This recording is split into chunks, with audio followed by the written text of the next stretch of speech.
जय श्री कृष्णा। आज हम एक ऐसे विषय पर आपको जानकारी देने जा रहे हैं जो हमारे परिवार में एक ऐसा विकार, एक ऐसा रोग पैदा कर रहा है कि जिसकी दवा ना आयुर्वेद में है, ना नेचुरलपैथी में, ना एलोपैथी में और ना ही होम्योपैथी में है। और उस रोग की पहचान भी हम नहीं कर पाते हैं कि आखिर उसका रूट, उसकी जड़ क्या है कि जिससे हम उस रोग से निजात पा सके। आप सोच रहे होंगे यहाँ कि ऐसा कौन सा रोग है जो परिवार को नासूर की जैसे खत्म कर देता है, जो व्यक्ति को कहीं का भी नहीं रखता है, दिन का चैन, रातों की नींद सब खराब हो जाती है, मान प्रतिष्ठा खत्म होती है, कम होती है, धन में बरकत नहीं होती है, और जो सुख एक परिवार में मिलना चाहिए, जो खुशियां एक परिवार में होनी चाहिए, वह नहीं मिलती है। तो वो ऐसा कारण क्या है, ऐसा रोग क्या है, ऐसी बात क्या है, ऐसा विषय क्या है, मैं आपको बता दूं। ये है अपने से बड़े जो रिश्ते में माता, पिता, दादा, भाई, बहन, बेटी, भुआ आदि लगते हैं, हम उनका कितना आदर करते हैं और कितना अनादर करते हैं। देखिए, आदर करने से सुख समृद्धि में वृद्धि होती है। घर से ना लक्ष्मी जाने का नाम लेती है,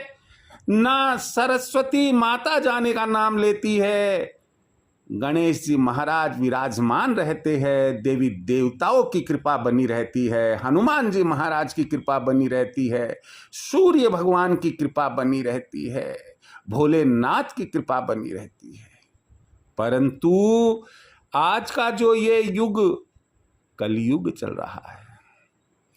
और इस समय जिस समय ये मैं रिकॉर्डिंग कर रहा हूं, ये जो पीरियड चल रहा है इतना नाजुक चल रहा है कि ना मालूम हमने अपने संस्कार कहां गिरवी रख दिए हैं।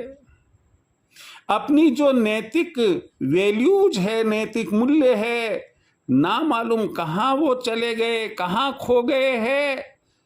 और उन सब का परिणाम मैं आपको बता ही देता हूं कि शास्त्र कहते हैं कि आप अपनी खुशियों के लिए, अपने सुख और स्वास्थ्य के लिए कितनी भी प्रार्थना करो भगवान से, भगवान आपकी एक भी प्रार्थना स्वीकार नहीं करेंगे और हर पूजा अर्चना आपकी निष्फल हो जाएगी। कैसे कैसे ये पूजा निष्फल, कौन कौन से देवता नाराज होते हैं, कौन से भगवान नाराज होते हैं, मैं आपको इस एपिसोड में बता रहा हूं। बस एक बात छोटी सी आप ध्यान रखिए। मेरे चैनल को यदि आपने अभी तक सब्सक्राइब नहीं किया है, प्लीज, हालांकि मैं उम्र में इतना हूं कि मुझे यह शब्द शोभा नहीं देता है कि मैं प्लीज बोलूं, लेकिन फिर भी मैं कह ही देता हूं कि आज तो छोटे से बच्चे से भी काम में लेना होता है। तो प्लीज बेटा दूध पी लो ना। तो आप लोग जो श्रोता है वो तो डेफिनेटली मैच्योर्ड है, वयस्क है। तो मैं आपसे ये कहता हूं कि आपने अगर अभी तक चैनल को सब्सक्राइब नहीं किया है, आप सब्सक्राइब करें। जैसा कि सब लोग कहते हैं, मैं भी कहता हूं कि बेल आइकन दबाएं कि जो समय समय पर मैं अपने ज्योतिष और वास्तु और सुखी संसार के लिए वीडियो अपलोड करता हूं। आपको समय पर मिलते रहे जानकारी और आप उन्हें सुन या देख सके और कुछ लाभ प्राप्त कर सके। चलो अब अपने मुद्दे पर आते हैं कि घर का मुखिया दादा होता है। अगर दादा जिंदा है तो घर का मुखिया दादा होता है। यदि आपने अपने दादा की इज्जत नहीं की, उनका आदर सम्मान नहीं करते हो, उनका अनादर करते हो और आप परीक्षा में सफल नहीं हो पा रहे, प्रतियोगी परीक्षाओं में सफल नहीं हो पा रहे हो, आध्यात्मिकता में आपको सफलता नहीं मिल रही है, आपकी वाणी को एक दृढ़ शक्ति जो मिलनी चाहिए वो नहीं मिलती है, आप बहुत कुछ कर रहे हैं। आपको किसी ने बताया कि गुरु भगवान की पूजा कीजिए, पुखराज को तर्जनी में धारण कर लीजिएगा, लेकिन मैं आपको एक बात की अच्छे से जानकारी देता हूं, चाहे आप गुरुवार का व्रत करें, चाहे आप साक्षात गुरु भगवान को सामने रखकर उनकी पूजा अर्चना करें, चाहे आप केले की जड़ बांधे, चाहे आप पुखराज धारण करें, आपकी ये जो गुरु भगवान के प्रति जो पूजा अर्चना है ये सब निष्फल हो जाती है यदि आप अपने दादा का अनादर करते हैं, उनकी इज्जत नहीं करते हैं। फिर हम चलते हैं पिता पर। आप अच्छे से जानते हैं, अगर आपका थोड़ा सा भी नॉलेज सौर मंडल की तरफ अच्छा है तो आप पाएंगे कि सूर्य एक तरह से पिता का काम करता है, जिसके चारों तरफ ग्रह चक्कर लगाते। यदि आप सामान्यतया आजकल यही पाया जा रहा है, क्या पिता परेशान है, ज्योतिषियों के पास में जाता है और कहता है कि साहब क्या वजह है, क्या कारण है कि बाप बेटे में हमारे नहीं बन रही है। अब अगर बेटा जा रहा है ज्योतिष के पास में और ज्योतिषी ने कहा कि भैया आप ऐसा करो, सूर्य भगवान की पूजा करना, माणिक्य को आप धारण करना, आपका जो सन माउंट है वो निर्मल है, कमजोर है, आप ऐसा करना, समाज में मान सम्मान आपका कम हो रहा है, नौकरी व्यवसाय में तरक्की नहीं हो रही है, आप सूर्य भगवान की पूजा अर्चना कीजिए। लेकिन बात ध्यान रख लो, पहले अगर आप अपने पिता का आदर नहीं करते, पिता की बातों को नहीं मानते हो, पिता का अनादर करते हो, तो सूर्य भगवान को चाहे आप जल चढ़ाए, चाहे किसी भी रूप में आप पूजा अर्चना करें, सूर्य भगवान उसे स्वीकार कदापि नहीं करेंगे और आपकी वो पूजा अर्चना निष्फल हो जाएगी। मां, ये तो एक ऐसा शब्द है कि गर्भावस्था में मां उस बच्चे की परवरिश करती है जिसके बारे में उसे यह भी ज्ञान नहीं है कि वह लड़का होगा या लड़की होगी, सुंदर होगा कि कुरूप होगा, हेल्दी होगा, अनहेल्दी होगा, उसे कोई जानकारी नहीं रहती है। लेकिन वह इतना संजोकर रखती है कि 9 महीने नहीं, बल्कि अगर हम शुक्र की महादशा देखें और शुक्र की महादशा जिस नक्षत्र में आती है, यदि उस नक्षत्र के 3 चरण बीत चुके हैं,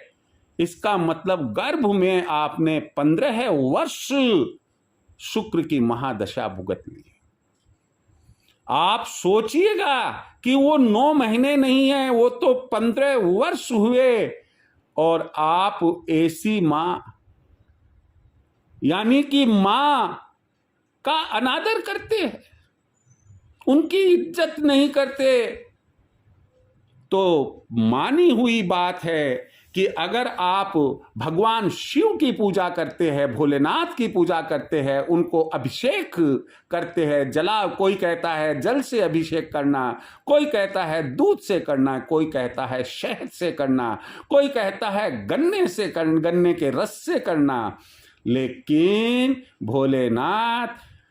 आपकी इस पूजा को, इस अभिषेक को किसी भी हाल में स्वीकार नहीं करेंगे, क्योंकि जो बच्चा अपनी माँ का अनादर करता है, भोलेनाथ कहते हैं कि बेटा तू चाहे कुछ कर, लेकिन अपनी माँ का आदर करेगा तो मैं आपका ये जलाभिषेक या दूध से किया गया अभिषेक आपकी पूजा अर्चना में स्वीकार करूंगा। भाई कहते हैं पराक्रम का दूसरा नाम भाई होता है। जिसके भाई हो वो एक तरह अपने आप को राजा बादशाह समझता है कि हमारे परिवार में हम इतने भाई हैं, हम में इतनी ताकत है। लेकिन यदि भाई भाई की इज्जत नहीं करता है, भाई भाई का अनादर करता है, और कलयुग में ये वर्तमान में आप पाओगे इस छोटी छोटी सी बातों के लिए, मुख्य रूप से धन संपत्ति के लिए एक भाई दूसरे भाई को नहीं चाहता है, कहीं पर भी उसकी कैसे भी बेइज्जती कर देता है। आप ये बताइए, आप अगर दुखी है और किसी ने कह दिया कि आप हनुमान जी महाराज की पूजा अर्चना करो, आपकी पूजा अर्चना से हनुमान जी महाराज खुश होंगे, आपके दुख खत्म हो जाएंगे, ना ना, गलत बात है। यदि भाई का आप आदर नहीं करते हैं तो बजरंगबली यानी कि हनुमान जी महाराज की जो पूजा अर्चना है वह बेकार हो जाती है। वे आपकी पूजा अर्चना को स्वीकार कदापि नहीं करते हैं। इसके बाद देखिए, ब्राह्मण से कम बहन बेटी और भुआ को नहीं माना गया। हमारे शास्त्र कहते हैं कि अगर आपको कुछ दान पुण्य करना है, कुछ देना लेना है, और यदि मान लो उस समय ब्राह्मण या ब्राह्मणी मौजूद नहीं है, तो आप उस चीज को अपनी बहन बेटी और भुआ को भी दे सकते हैं। लेकिन समय का बदलाव देखिए कि ये तो करना बहुत दूर की बात है भैया मेरे। आज बहन बेटी और भुआ की जितनी इज्जत होनी चाहिए या तो करते ही नहीं हैं या नहीं के बराबर करते हैं, एक बोझ सा समझते हैं। जहां बहन बेटी और भुआ का अनादर होता है, और कोई आपको ये कह दे कि आपके ये जो घर में, आपके परिवार में जो दुख छाए हुए हैं, रोग छाए हुए हैं, आप गाय को चारा दीजिए और उससे दूर हो जाएगा आपका दुख संकट। लेकिन नहीं भाई नहीं, जो बेटी, जो बहन और जो भुआ का अनादर करते हैं, गाय को दिया गया चारा पुण्य की श्रेणी में माना ही नहीं जाएगा। आपको कोई धर्म की प्राप्ति नहीं होगी, आपको किसी भी प्रकार का आपका कोई कष्ट संकट दूर होगा। तो ऐसे केस में हमें बहन बेटी और भुआ का आदर करना चाहिए। पत्नी, पहले तो हालांकि कहते थे कि पत्नी तो पति के पांव की जूती होती है, लेकिन देखिए वो उस समय कितने संस्कार उनके बुजुर्गों ने दिए, मैं नहीं कह सकता, लेकिन पत्नी एक अर्धांगिनी है। आपने देखा कि सीता राम बोला जाता है, राधा कृष्ण बोला जाता है, लक्ष्मी नारायण बोला जाता है। जहां भगवान भी अपनी पत्नी को अपने साथ में रखना चाहते हैं। अगर आप अपनी पत्नी का अनादर करते हैं तो आप अपनी माता की कितनी भी सेवा करें, कितनी भी पूजा करें, वो सब निसफल हो जाती है। और अंत में मैं एक बात बताना चाहूँगा कि जो रिश्तेदार नहीं हैं लेकिन कोई दुखी व्यक्ति है। और आप किसी भी व्यक्ति का, चाहे वो दुखी हो या सुखी हो, आपने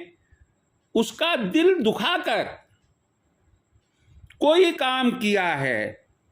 अपने भाई का हक मारा है,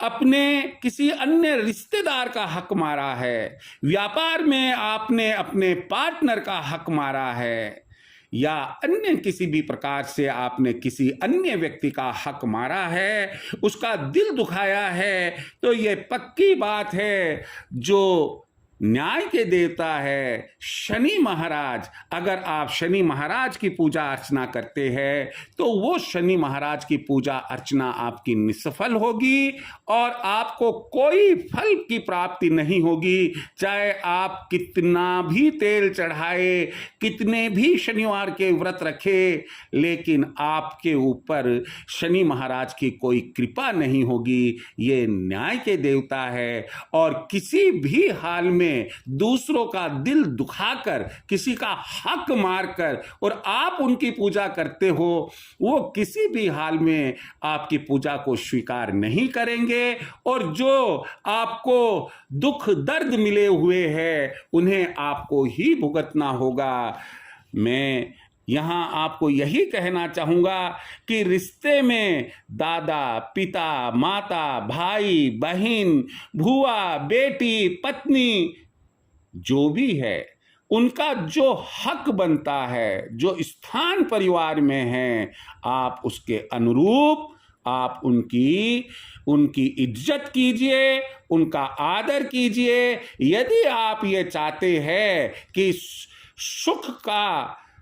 दिन बीते, रात को चैन की नींद आ जाए, घर में हारी बीमारी ना रहे, आधी व्याधि ना रहे, परिवार सुखी और संपन्न रहे, तो मैं आपसे यही कहूँगा कि आप इन सब का आदर करें और जिन जिन देवी देवताओं के बारे में मैंने आपको बताया है, वो भी आपको फल उनकी पूजा अर्चना करने पर तभी देंगे जो संबंधित व्यक्ति का आप अपने रिश्तेदार का, माता, पिता, दादा आदि का आदर करते हैं। मुझे पूरी उम्मीद है कि आपने इससे बहुत कुछ अपने आप को टटोला होगा। यदि कहीं पर भी हम किसी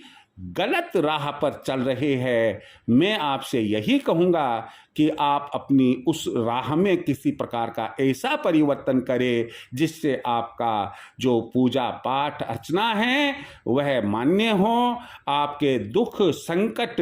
रोग आदि व्याधि सब दूर हो। इसी के साथ जय श्री कृष्ण।